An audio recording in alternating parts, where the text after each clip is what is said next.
नमस्कार, नव भारत टुडे आप देख रहे हैं और मैं हूं आपके साथ आशीष राजेंद्र कुमार। और फिलहाल मैं मौजूद हूं उत्तर प्रदेश के जिला एटा में, जहां मेरे साथ मौजूद है वरिष्ठ सपा नेता हाजी रिजवान परवेज जी। और इनसे यह बातचीत इस मुद्दे पे की जाएगी क्योंकि यहां आज दिनांक 21 दिसंबर 2021 को एटा में आगमन हो रहा है उत्तर प्रदेश के पूर्व मुख्यमंत्री अखिलेश यादव जी का। इस मुद्दे को लेकर यहाँ खास बातचीत होगी। रिजवान जी, आपसे पहला सवाल ये रहेगा कि अखिलेश यादव जी आज यहाँ आ रहे हैं।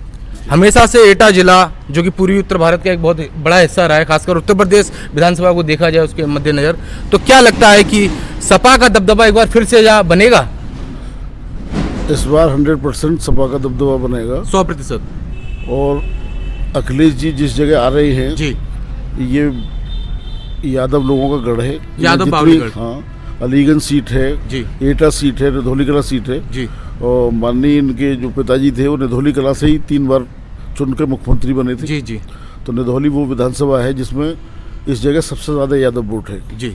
और इनकी रैली जो यहाँ मैनपुरी से एटा होती जो जा रही है, यहाँ तकरीबन 50,000 यादवों से ज़्यादा भीड़ इकट्ठी हो रही है, यादव और मुसलमानों की, और सारे वर्गों की भीड़ इकट्ठी हो रही है। जी, जिस तरीके से कहा कि जमावड़ा काफ़ी है, मैं थोड़ी देर पहले जैसे अभी निकल के आया आपके पास में, तो सड़कों पर काफ़ी जमावड़ा है, लोग काफ़ी तादाद में यहाँ मौजूद हैं। रणनीतियाँ क्या हैं? क्योंकि सबसे बड़ी बात यह है कि भारतीय जनता पार्टी जो एक तरफ से हुंकार भर रही है कि हम दोबारा से आएंगे, योगी है तो उपयोगी है, कुछ इस तरीके के नारे चल रहे हैं, तो लेकिन वहीं दूसरी तरफ अगर सपा की बातचीत की जाए तो यादव बाहुल्य गढ़, सबसे बड़ी बात एटा, मैनपुरी, ये कुछ ऐसे क्षेत्र हैं यहाँ से सैफई, इटावा, जो यहाँ एटा से शुरू होते हुए आगे बढ़ते हैं। तो रणनीतियाँ क्या हैं जिस तरीके से बीजेपी को यहाँ मात देने की तैयारियां चल सकती हैं? रणनीति ये है कि योगी राज्य के पूरे 5 साल पूरे होने जा रहे हैं जी। इन लोगों ने झूठ बोलने के अलावा कोई काम नहीं किया। जी। जो भी युवा वर्गों को नौकरी का वाला मामला था कि 5 लाख नौकरी देंगे, इन्होंने एक भी नौकरी नहीं दी। जी। जितनी भी परीक्षाएं कराई हैं उनके सारे ड्राफ्ट जो है वो गवर्नमेंट को चले गए और परीक्षाएं निरस्त करा दी गई। जी। जितना भी युवा है वो सड़कों पे घूम रहा है।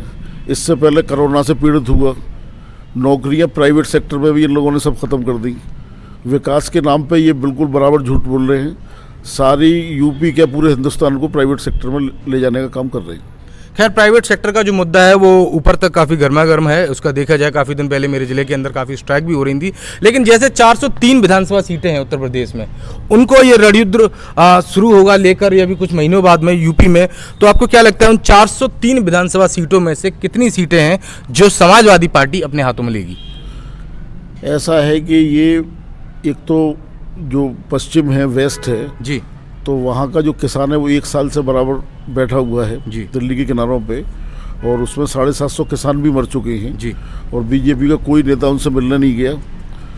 और दूसरा अजीत सिंह के बेटे का जी, इनसे मिल जाना, वहाँ जाटव मुस्लिम बाहुल क्षेत्र है, 126 सीटें हैं पश्चिम की, जो एक बार पूरे ताकत से बीजेपी को वोट दिया था तो इनकी 100 से ऊपर सीटें निकल गई थी। इस बार वो पूरे समाजवादी पार्टी के साथ हैं वो लोग। जी। 22 में 22 किल, रिजवान जी सबसे बड़ा सवाल 22 में 22 किल जिस तरीके से कह रहे हैं, बदलाव क्या आएंगे?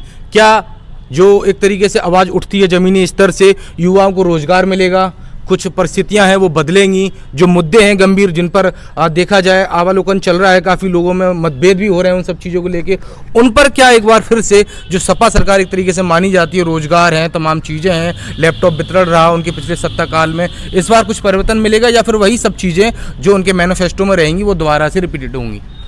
नहीं, इस बार परिवर्तन रहेगा। जो चीज़ पिछले कार्यकाल में नहीं हो पाई, जी, इनकी फैमिली में भी थोड़ा सा मतभेद पड़ गया था। अखिलेश भी पहली बार चीफ मिनिस्टर बने थे, अब की बार तो वो पूरे 5 साल उन्होंने कर चुके हैं, उन्हें पूरा तजुर्बा हो गया है।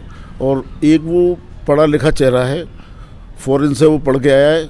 योगी तो किसी मेरे ख्याल प्राइमरी पाठशाला में भी ना पढ़े होंगे और उनको कुछ आता नहीं है, लैपटॉप उन्हें चलाना नहीं आता, कोई चीज़ देखना नहीं आती उन्हें। तो जो आदमी लैपटॉप खुद नहीं चला सकता वो किसी को बांटेगा क्या? जी।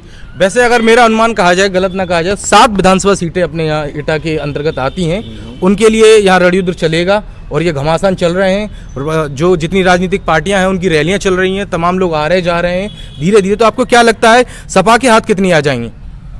यहाँ एटा में जो 7 सीटों वाले जिक्र आप कर रहे हैं, तो सपा के हाथों में तकरीबन 6 सीटें इसमें जा रही हैं। जी। वैसे तो ये लोधी और यादव बहाल क्षेत्र है, बिल्कुल, मगर उसमें लोधी ही इनके कैंडिडेट बन रहे हैं, इसलिए मोस्टली सीटें इन्हीं के हाथों में जा रही हैं। चलिए, जिस तरीके से यहाँ रिजवान जी ने जो सारी चीज़ें हैं वो हमारे और आपके सामने पेश करके बताई हैं कि क्या हाल है एटा का चुनावी माहौल को लेकर हुए, क्योंकि उत्तर प्रदेश विधानसभा चुनाव 2022 अब कहीं ना कहीं नज़दीक आने वाला है, जिसका शंखनाद हो गया और शंखनाद आज से और बढ़ गया क्योंकि प्रदेश के पूर्व मुख्यमंत्री अखिलेश यादव जी आज यहाँ रैली के लिए मौजूद रहेंगे। बहुत बहुत धन्यवाद रिजवान जी आपका।